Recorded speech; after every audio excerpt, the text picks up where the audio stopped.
In this lecture, I want to give you an insight, a history lesson, as to how Bitcoin has evolved to date.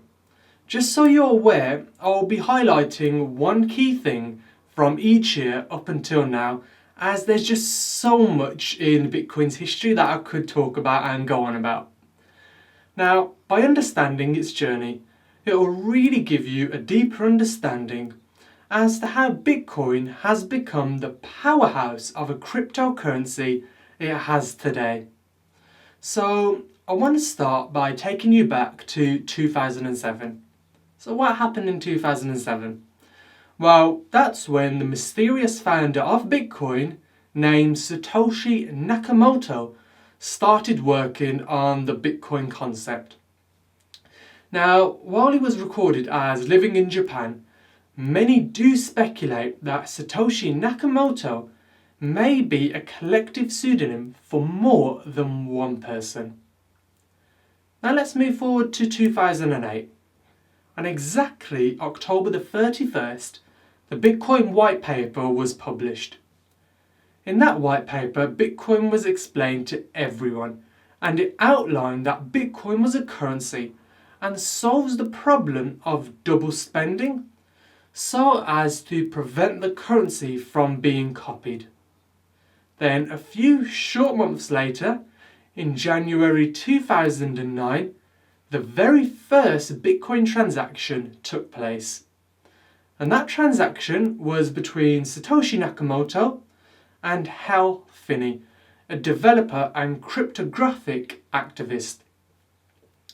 Now let's move forward to the very next year, so November 2010.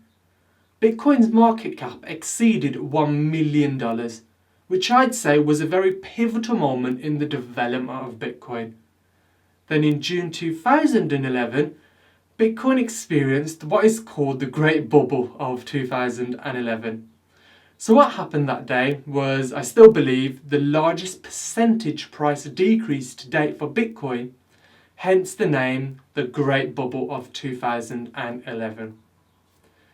Now once again, let's fast forward to September 2012, the year of the Olympics. Now this is when the Bitcoin Foundation was actually launched, and it was their aim on implementing a core development team for the Bitcoin protocol and a body to actually oversee the digital currency. So that was the year of the Olympics. Now remember when I mentioned Bitcoin's market cap reached $1 million during November 2010? Well, about 3 years later, during March 2013, Bitcoin's market cap reached $1 billion. So in about 3 years it really pushed forward. And following that, in March 2014, Newsweek claimed they tracked down the real Satoshi Nakamoto, who has never actually officially revealed himself.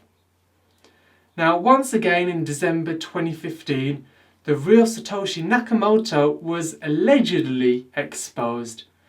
And in May 2016, an Australian gentleman named Craig Wright claimed he was the mysterious Bitcoin founder.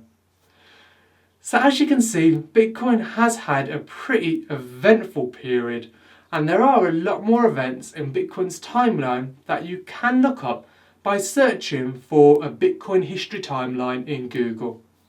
But for this lecture, that's everything. I'll see you in the next lecture.